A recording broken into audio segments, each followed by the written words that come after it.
Exercise 1. Koala. Listen to the talk and write down the missing information in the notes below. Good morning, everyone. In today's lecture, I want to look at one of Australia's famous and most loved animals, the koala. The koala is the Australian teddy bear and is the largest member of the phalangers family. The koala looks like a teddy bear. It is 2.5 feet long, with ears seeming as if they were stuck on, beady eyes, and no tail. Its dense, woolly fur is blue-gray in color and was used commercially for fur until koalas were almost exterminated.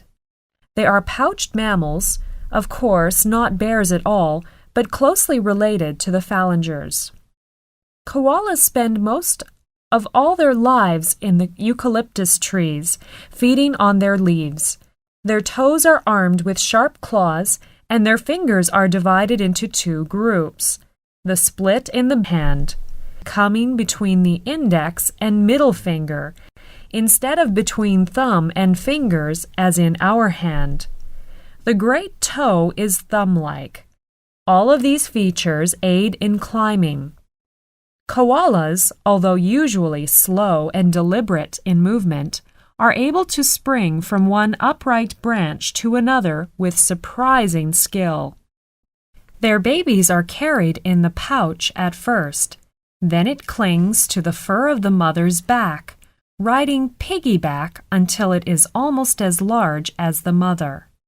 Koalas become quite tame, and they are great attractions at the various Australian zoos and parks.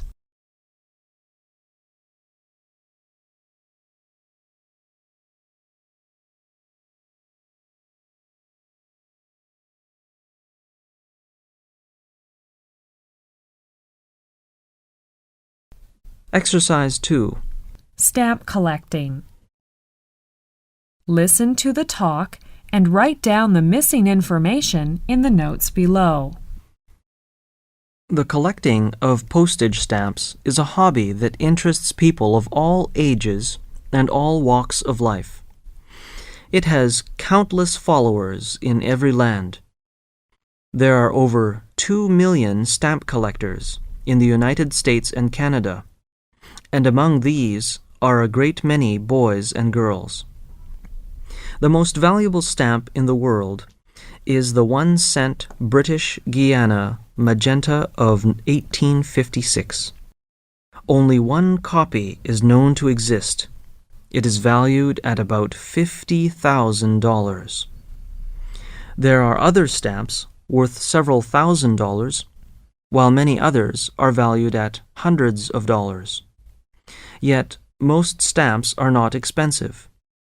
There are hundreds of stamps worth a few dollars, and many more hundreds that you may buy for a few cents. So you see that stamp collecting is not merely a rich man's hobby.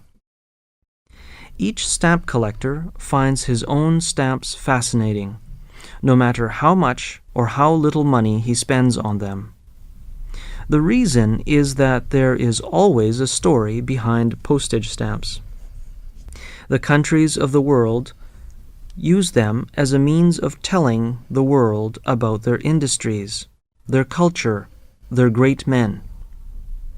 They also use stamps to celebrate important events in their history.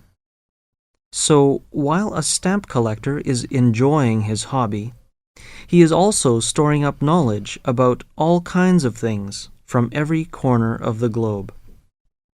Usually, a beginner collects everything that comes his way. This is the best method, as in this way he will become acquainted with a wide variety of stamps. Later on, he may decide to specialize in certain kinds. But unless he has already collected all sorts of postage stamps, he will not have enough general information about his hobby to enjoy it to the full.